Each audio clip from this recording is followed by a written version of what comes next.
Hey everyone, this is Brett Chotkevys, And I'm Laura Chotkevys. and we're here with Palm Platinum Assisted Living Mansion, and going to be doing some Q&A today. We got a couple questions we're going to be going through. So here's our first question from James. He says, do you guys have a specific staff for specific tasks, like hiring CNAs to do the resident care? Do they also do chores? Do you hire someone for that stuff, or do you have your caregivers do it? I want to know the protocols, but I don't want to be wasting any money. So there's kind of a lot to that question. I'll kind of answer it slowly, one at a time. So we hire caregivers. We don't necessarily have to have them with their CNA license. So we can hire somebody with absolutely no experience, and we can train them up in the way that we would want our staff to perform. So with medication management, we train that. We do transfer training, shower trainings, and also so with that, our caregivers, we have set different tasks for different shifts. So we run 8-hour shifts. So we have the 6 a.m. to 2 p.m. shift, the 2 p.m. to 10 p.m. shift, and then the overnight shift of 10 p.m. until 6 a.m. So each shift has a role or a task, not just taking care of the residents. That's the ultimate task that they take care of. But there's also side tasks that they do. So the 6 a.m. to 2 p.m., they change the bedding.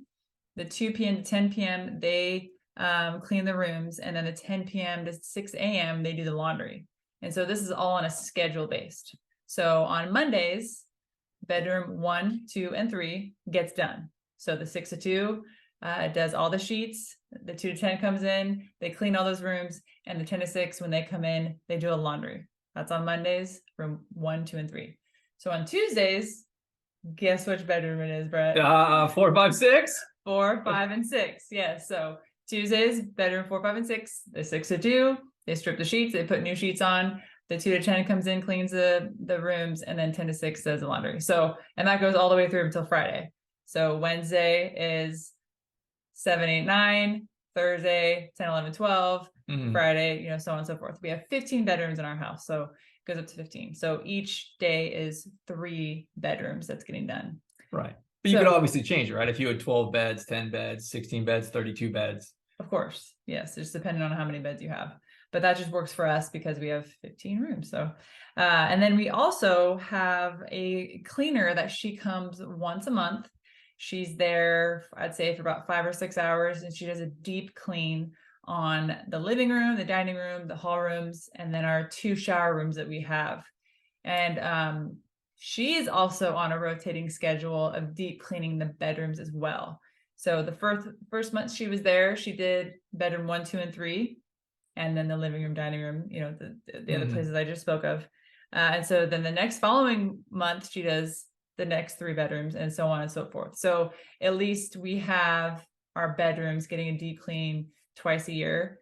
It's not just like a sweep and a mop and a dust. It's like she's moving all the furniture around, and she's, getting the baseboards and doing a deep clean on each room. So that's how we run it. And I feel like it runs really well, and everything is very clean, and it's not too burdensome on our caregivers. So where they're, cooking and cleaning and doing everything, right? Like it's just one task, that they're doing each day. And then the weekends, they have no extra cleaning. I mean, obviously if something needs to be cleaned, they'll clean it, but there's no scheduled tasks for the weekend. Yeah. So with the cleaning, the chores, all that kind of stuff, does the night staff, are they doing more of the cleaning while everyone's asleep, when the residents are asleep? Oh yes, thank you for bringing that up. Sure. Yes. So our night staff does the chunk of the cleaning that's in the main common areas. So since the 2 p.m. to 10 p.m. is doing the bedrooms, at nighttime, they're sleeping in their rooms. And so, the floor is cleared for people to do more cleaning. So our night staff comes and they do the kitchen and the dining room and living room, and then hallways as well. So those are getting swept and mopped every day. Yeah. And did you mention laundry? Yes. The laundry is done by the 10 p.m. to 6 a.m. shift. That's their role that they do Monday through Friday on those set days and those set rooms. Okay. And then do we now, or have we in the past with night staff had them do like any of the cooking stuff, prepping fruit or breakfast items, stuff like that? Yes. So the night staff, they will cut fruit. we do have a full-time chef, so he's cooking the majority of the meals and prepping as well. But there are certain times where he may need a little bit help with the fruit. So the night staff will cut the fruit. So if there's watermelon or pineapple or whatever it be, they just cut that up and they'll put them in little containers in the refrigerator. Yeah. And it's a better product too, right? It's not sitting for 16 hours from the chef the day before, that way we have it at 6:30 in the morning when the first people are up. They want fruit and they got everything ready. Are they doing like coffee and that kind of stuff also before that 6 to 2 shift gets there? Yeah. So they'll brew 2 pots of coffee probably around like 5:30 a.m. so that by the time the 6 a.m. shift comes in, they do their rounds, then the coffee will be ready for the 6 a.m. shift to give to the residents. Yeah. Okay. So kind of wrap this thing up with this question here. We are leveraging all of our staff and our staffing dollars to be able to get everything done, right? We have our 2 caregivers that are there 24/7. Our chef, our manager, and we're not really bringing in outside people to do specific tasks, right? We have kind of a general task sheet with you're caring for people, you're doing ADLs, but really you don't need a full 8 hours of that, right? Like you just, sometimes busy, sometimes it's not, but there's a lot of opportunity, a lot of downtime while you're doing activities, right? We don't have an activity person while you're, doing dishes or cleaning up or doing laundry. All those kind of things are also during that 8-hour shift. Yep. Gotcha. Awesome. So we have another question here from Nicole, and her question is, do you have a new resident move-in checklist? I need something comprehensive, but don't want to reinvent the wheel. Yeah, that's a good one. So our resident checklist, I just pulled it up, and it's first page is our checklist. Our whole move-in pack is like 56 pages. So I'll give you some highlights of what's on the move-in checklist here.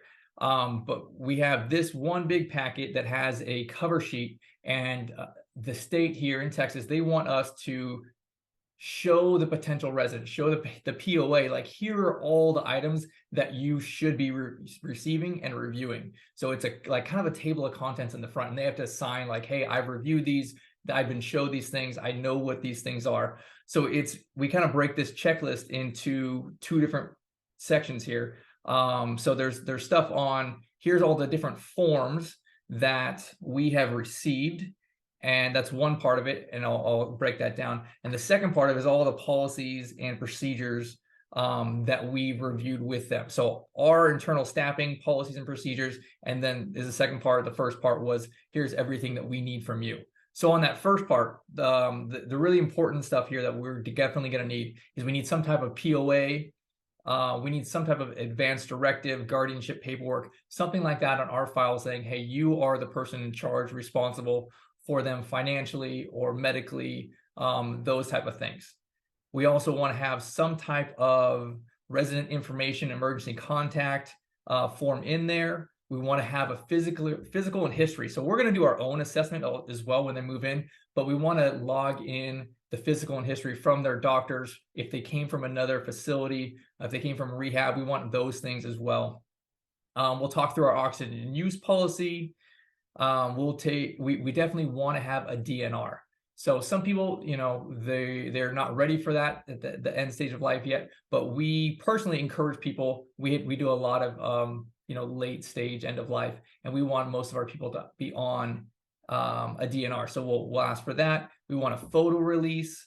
We want the advanced directive worksheet. We want a bank release for the auto payment.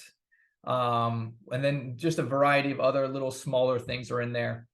And then it transitions over to what's the second set of documents. Here's all our stuff that we're going to be giving them, right? So the admission criteria. So here's what is allowed for us. We're in Texas. Here's what we're allowed to bring in for our type of license for assisted living, right? Here's that statement that, so that assisted living, memory care, disclosure statements, and then also the Bill of Rights for the resident. There's a resident-specific Bill of Rights, and there's also a provider-specific Bill of Rights. Then we talk about if there's any grievances. We have a grievance policy. We talk about the ombudsman policy, abuse and neglect, restraint, advanced directive, and then we want to gather a bunch of information from them. We call it our life enrichment questionnaire. Everything that was about mom or dad, right? Like who were they before they moved in here? What was their profession? Where did they grow up? What are their likes? What are their dislikes? All of those kind of stuff. And then a variety of like other little smaller policies. Or, you can have like a sitter policy, food preference form, your mail policy, all those kind of things are in there. And then so this one checklist here has all of these documents listed in it, so they can say, hey, I've received all these things, or it gives them an option to be like, hey, I have a question on that, right? And then following in our policy, there's like the next 55 pages going through all of these different things. Anything else you want to add to all of that? No, that was a mouthful. It was a mouthful. I think that one thing I did want to point out that I think is important is the photo release. I know that some families are kind of hesitant to sign that, but I think we kind of approach it in a way that if there's something wrong, if something happens to your loved one, if they fall, or if they get a rash or something, we want to be able to take a picture of that and send it to the loved one or send it to the doctor. And so in order to do that, you have to have the photo release. Mm-hmm. And so that's how we encourage the families to sign that, because we do need that on hand to pretty much make the process go smoother when we're trying to, get medications or anything like that for a loved one in our home.